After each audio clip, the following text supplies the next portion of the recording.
Education, anti social justice और anti constitution और anti national ये नेप है।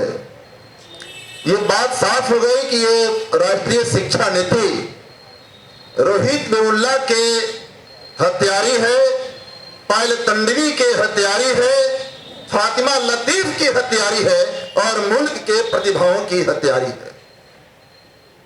आप सब जानते हैं कि एक जमाना था कि इस देश में, इस मुल्क में एक खास, एक पार्टिकुलर कास्ट के लोग शिक्षा लेते थे, ज्ञान हासिल करते थे।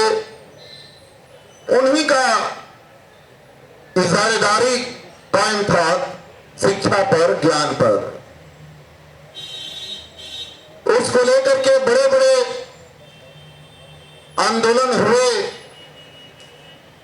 सावित्रीबाई फुले भी, फातिमा शेख हुए और कई शख्सियतें सामने आई।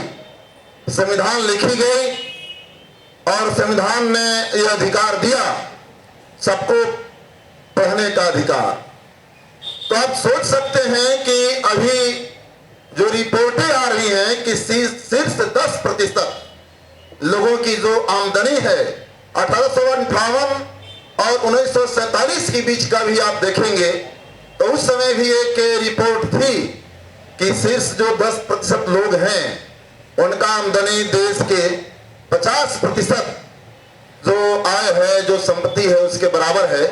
बीच में कुछ कम, इसमें कुछ बदलाव आया था और नई उदारीकरण की नीति आई तो फिर से ज्यादा बढ़ गया। 10% जो शीर्ष के लोग हैं उनके पास 57% के बराबर आ गया और 1% जो लोग हैं उनके पास वो 33% के बराबर आ गया।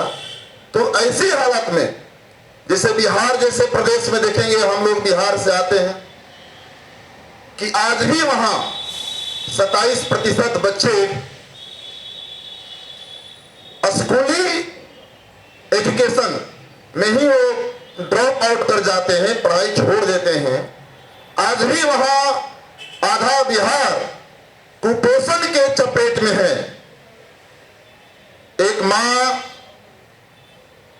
इतनी कमजोर, इतनी कुपोषित हो जाती है, वो गर्भवती महिला जो अपने बच्चों को 8 माह 9 माह पाल नहीं सकती कोख में, वो 6 माह 7 माह में जन्म हो जाता और जन्म के बाद भी वो मां अपने बच्चों को दूध नहीं पिला सकती, उनकी छातियां सूख जाती।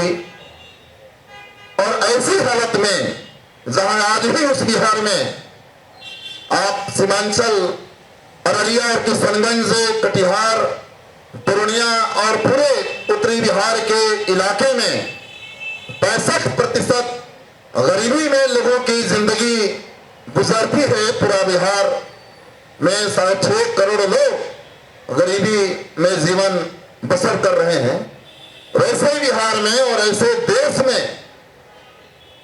जहां रोटी और दूध के बिना लोग मारे जाते,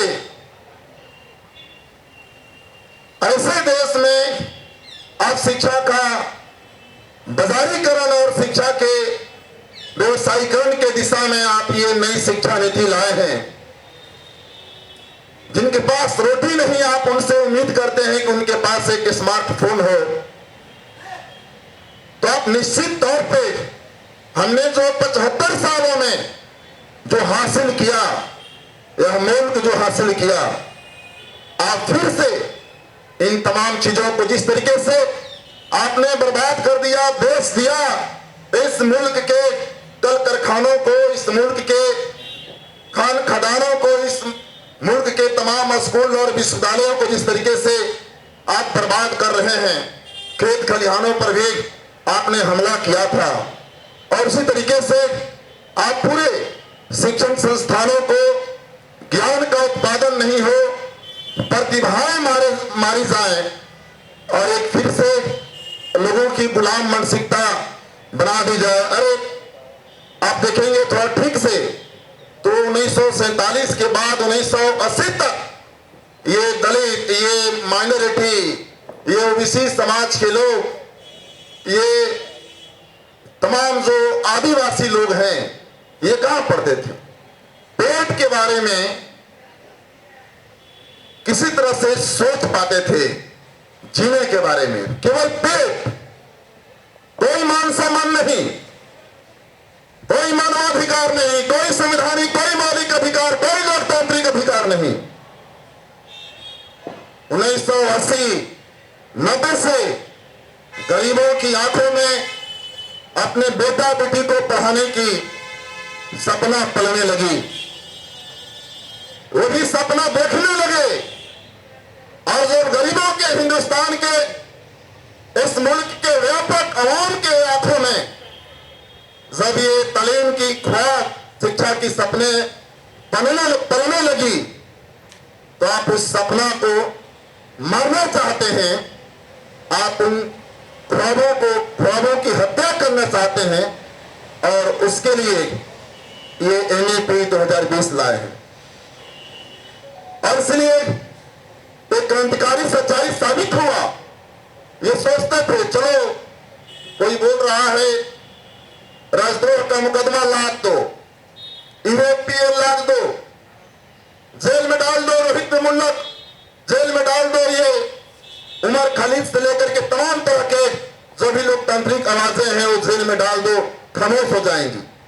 उसी तरीके से सोचते थे किसान आंदोलन को भी इनको भरोसा था कि नफरत की राजनीति में हम ताकत है, दमन में और सत्ता की बंदूक में ताकत है कि किसान आंदोलन को दबा देंगे।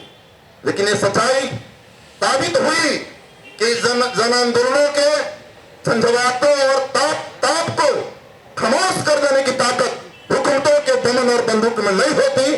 उसी तरीके से ये नेब के खिलाफ भी एक जन आंदोलन, एक शिक्षा आंदोलन, जिस तरीके से हम लोगों ने भोजपुर में आपने बहुत सारी सड़क पे आंदोलन देखा होगा, आप लोग नेतृत्व किए होंगे, जीते होंगे। अभी किसानों का आंदोलन भी आप लोग ने देखा, हमने देखा भोजपुर में, बिहार में, स्कूलों में उसका लैंड नहीं, उसकी बिल्डिंग नहीं, टीचर नहीं, टॉयलेट नहीं, कोई फैन नहीं, स्कूल चल रहा है। गरीबों के बच्चे हैं, बड़े अमीर बाप के बेटे तो जिस तरीके से वहां से नीतीश जी आते हैं यहाँ आंख का ऑपरेशन कराने, और यहाँ के बड़े शासक चले जाते हैं विदेशों में इलाज कराने के लिए, तो जानते ही हैं कि गरीबों के बच्चे ही सरकारी विद्यालय में हैं। तो हम लोगों ने सोचा कि अगर गरीबों की बच्चों की पढ़ाई नहीं चलेगी, स्कूल नहीं चलेगा, तो शासन भी नहीं चलने देंगे, सरकार भी नहीं चलने देंगे। और सरकार और शासन का एक जो प्रतीक होता है, मानो सड़कें चल रही हो तो समझिए सरकार चल रही है। और किसानों ने इसलिए सड़क पर आया कि सरकार को चलने नहीं देंगे, तो हम लोगों ने सड़क पर भी अभी 1 सितंबर को बिहार में हम लोगों ने सड़क पर स्कूल चलाया। एक चर्चित प्रतिष्ठित स्कूल जिसमें 1600 बच्चे पढ़ते थे, उसको ये तोड़ करके सड़क बना दी। क्या ये विकास का मॉडल है भाई? शहरों में गरीबों की बस्तियां बसी रहेंगी, झुपड़ी रहेंगी, बुलडोजर चला दोगे, गरीब सड़क के किनारे रहेंगे, बोलोगे सड़कों का चौड़ीकरण करना है, 6 लेन 8 लेन रोड बनाना है, उनको तुम जेसीबी मशीन चला दोगे, और गरीबों के पढ़ने का जो बच्चों का स्कूल रहे उसको तोड़ करके सड़क बना देंगे। ये कौन सा विकास का मॉडल है? ये कौन सा विकास है? ये कैसा विकास है? और इसलिए हम लोगों ने कहा कि वो जो स्कूल आपने तोड़ करके सड़क बना दिया, उस सड़क पर ही वो स्कूल चला 11 घंटा नेशनल हाईवे पे, वो सुबह 11 बजे से लेकर के रात तकरीबन 9:30 बजे तक। और आंदोलन का जीत हुआ। उनको 1 करोड़ रुपया देना पड़ा स्कूल बनाने के लिए, उनको 1.5 एकड़ जमीन देना पड़ा, उनको जब तक स्कूल का बिल्डिंग नहीं बनता तब तक टेम्पररी क्लासरूम बनाने में काम लगाना पड़ा। और क्या किए, जब आंदोलन खत्म हुआ तो 9:30 बजे आंदोलन खत्म हुआ था रात में, 9:35 में 5 मिनट बाद क्या किए, टेंट वाला मोहम्मद फिरोज को गिरफ्तार कर लिए। टेंट क्यों लगाया था? अरे भाई हम लोगों ने कहा कि पकड़ना है तो हमें पकड़ो ना। टेंट वाला छांव दिया है बच्चों को, सड़क पर स्कूल चल रहा था, डीएसपी आ गए, हमने कहा कहां आ गए यार, स्कूल डिस्टर्ब करने आगे कॉपी और किताब लेकर के बच्चे सड़क पर हैं, आप ये राइफल लेकर के आ गए स्कूल में, चलिए बाहर जाइए, क्लास डिस्टर्ब मत कीजिए। अब ये लोग करते हैं। तब वहां के इतिहास में पहली बार आपने सुना होगा कि थाना घेरा किसानों ने, थाना घेरा नौजवानों ने, कॉलेज यूनिवर्सिटी के छात्रों ने, लेकिन वहां पे उस मुकदमे के खिलाफ में, उस टेंट वालों की गिरफ्तारी के खिलाफ में 1000 स्कूली लड़के और लड़कियां, स्टूडेंट्स थाना को घेर लिए और तब तक घेर रखे जब तक मोहम्मद फिरोज को उनको रिलीज नहीं करना पड़ा। तो इसलिए ये सड़क पे किसान आंदोलन, सड़क पे स्कूल आंदोलन, सड़क पे नेब के खिलाफ जन आंदोलन, तो ये जन आंदोलन की ताप की गर्मी ये थोड़ा मोदी जी को हम लोगों को महसूस कराना है इस ठंड के मौसम में। और निश्चित रूप से मोदी जी आपको ये तमाम तरह की जरूरत नहीं पड़ेगी सुविधाएं, निश्चित रूप से ये सड़क पे शिक्षा आंदोलन की गर्मी की ताप आपको महसूस होने वाली है और नए साल में आपको और बेहतर ढंग से महसूस हो। और इसलिए ये जो ये रोल बैक नेब 2020 जो है ये निश्चित तौर से जन आंदोलन का रूप लेगा। इंकलाब जिंदाबाद।